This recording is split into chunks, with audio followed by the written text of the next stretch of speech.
Hello दोस्त, दर्पण शिक्षा केंद्र में आप सभी का स्वागत है। जैसा कि हम लोग जानते हैं, दिसंबर 2022-23 के लिए तैयारी कर रहे हैं। इसमें ईवीएस का कुछ हम लोग चैप्टर देखे थे। कक्षा 5 का पहला चैप्टर चल रहा था, उसमें कैसे पहचाना चींटी ने अपने दोस्त को। उसमें से बहुत कुछ अभी बाकी है, देखते हैं। यहाँ से करा कि अब गेंद या छुट्टा सीखा उछालकर पकड़ने का खेल खेले। कह रहा है कि एक बार दोनों आंखें खोलकर और एक बार एक आंखें बंद करके किस स्थिति में उसे पकड़ना आसान लगेगा। ऐसा हम लोग बारे में सोचेंगे और पहले भी क्लास में पढ़ चुके हैं। अब कह रहा है कि सोचो, अगर पक्षियों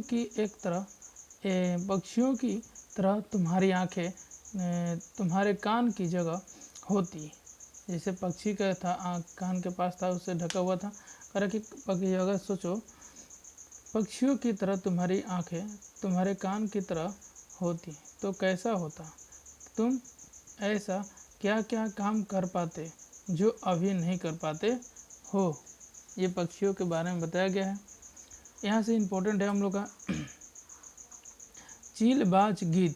कह रहा है कि यहाँ पर दिया हुआ है कि चील बाज गिद्ध जैसे पक्षी हमसे 4 गुना ज़्यादा दूरी देख पाते हैं। इसका कहने का अर्थ यह है कि मनुष्य से 4 गुना ज़्यादा दूरी तक कौन कौन पक्षी जो होते हैं देखते हैं। तो पहला है हमारा क्या, पहला हमारा है चील, दूसरा क्या है बाज, तीसरा क्या है गिद्ध जैसे पक्षी हमारे यानी कि मनुष्य से 4 गुना ज़्यादा देख पाते हैं।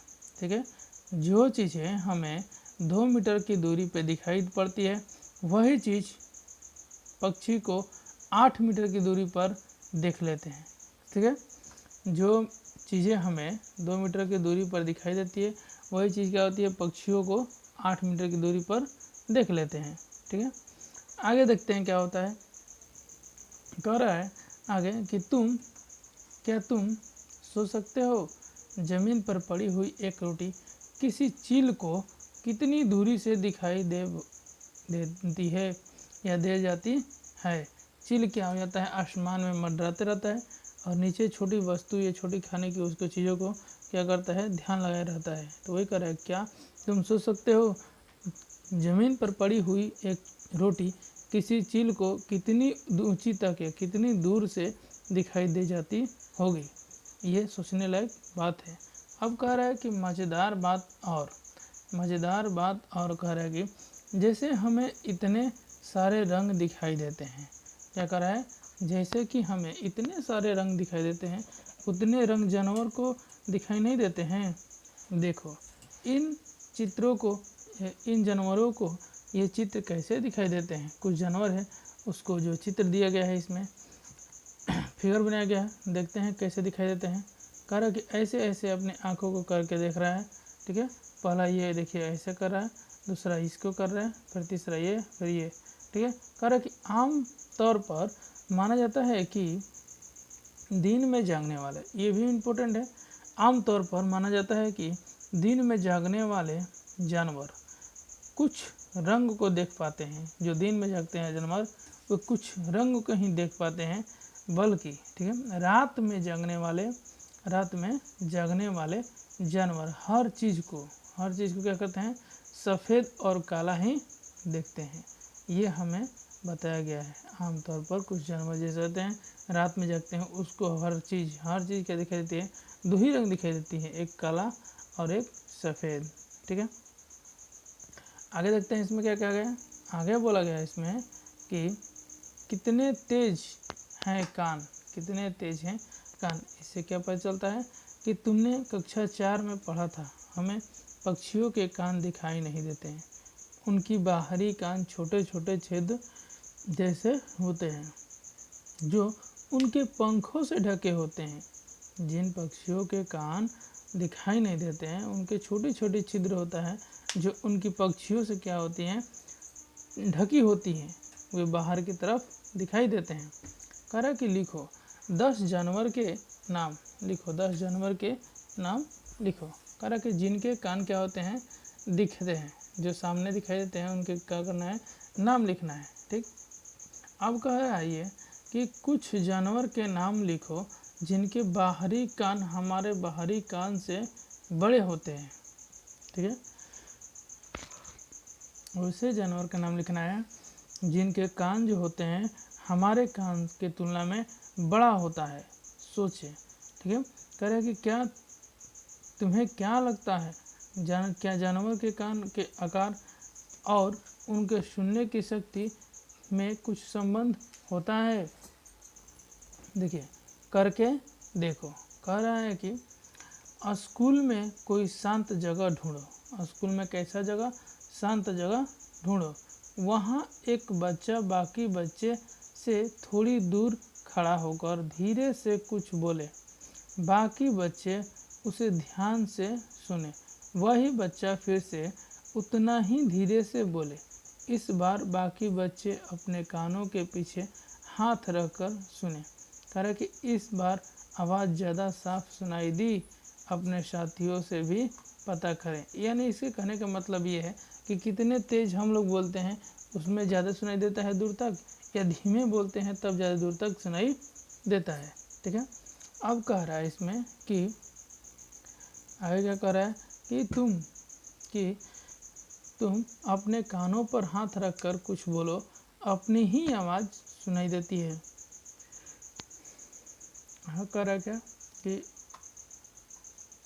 आगे है अगला, देखते हैं इसमें। कह रहा है कि एक बार डेस्क को बजाओ, कैसी आवाज़ आती है।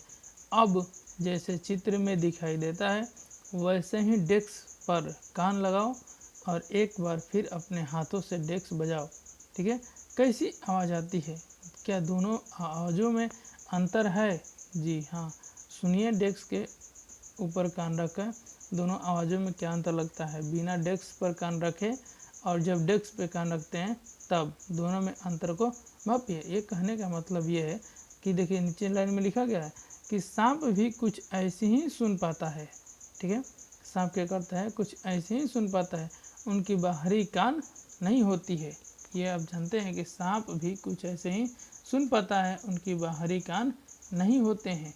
जमीन पर हुए कंपन को वह सुन पाता है। जमीन पर जब कंपन होती है तो सांप क्या करता है कि सुन पाता है। ठीक है, और देखिए इम्पोर्टेंट चीज़ है ये, हम लोग को क्या है इसके बारे में सुनते हैं यहाँ पर।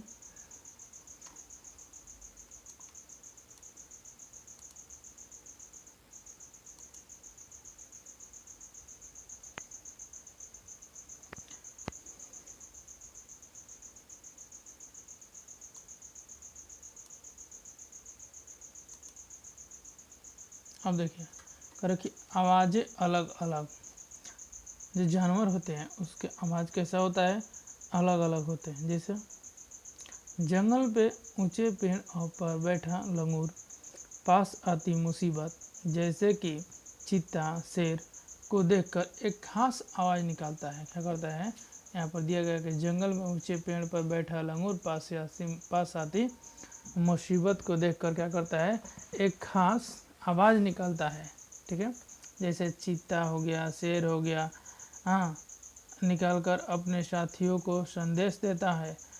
इस काम के लिए पक्षी भी खास आवाज़ें निकालते हैं। ठीक है, कारण कि कुछ पक्षी अलग अलग खतरों के लिए अलग अलग आवाज़ें निकालते हैं।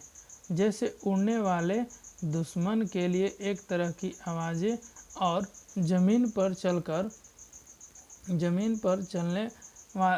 चलकर आने वाले दुश्मन की आवाज़। यानी कह रहा है दोनों में, एक उड़कर आने वाले दुश्मन की आवाज़ में अंतर करता है और ज़मीन पर चलकर आने वाले आवाज़ में अंतर करता है। करें मछली, ये भी इम्पोर्टेंट है। मछली जो होती है खतरे की चेतावनी एक दूसरे को बिजली तरंगों से देती है। क्या करती है मछली? खतरे की चेतावनी देती है एक दूसरे को बिजली तरंगों से। इम्पोर्टेंट है। आयोग कह रहा है कुछ जानवर तूफान या भूकंप आने से कुछ समय पहले अजीब हरकतें करने लगते हैं। कुछ जानवर क्या होते हैं कि तूफान या भूकंप आने से पहले क्या करते हैं? अजीब हरकत करने लगते हैं। कह रहा है कि जो लोग जंगल में रहते हैं और जानवर के इस व्यवहार को समझते हैं, वे जान लेते हैं कि भूकंप आने वाला है या कुछ अनहोनी होने वाली है। क्यों? क्योंकि जानवर के साथ ये लोग रहते हैं। ठीक है, अब ये इम्पोर्टेंट लाइन है हम लोग का कि सन 2004 में आई सुनामी में कुछ समय पहले जानवर के अजीब व्यवहार और उनके द्वारा दी गई चेतावनी भरी आवाज़ों को अंडमान निकोबार एक खास आदिवासी जाति समझ गए। उन्होंने वह इलाका खाली कर दिया। इस प्रकार इस जाति के लोगों को सुनामी के कहने से अपनी जान बचा ली। देखिए यहाँ पर मछली जो होती है भूकंप आने से पहले, सुनामी आने से पहले क्या कर रही है, अपनी बिजली तरंगों के द्वारा संकेत कर रही है कि अब यहाँ पर क्या आने वाला है, सुनामी आने वाला है। कब? तो दिसंबर 2004 में। ठीक है, अंडमान निकोबार द्वीप समूह। आगे कह रहा है कि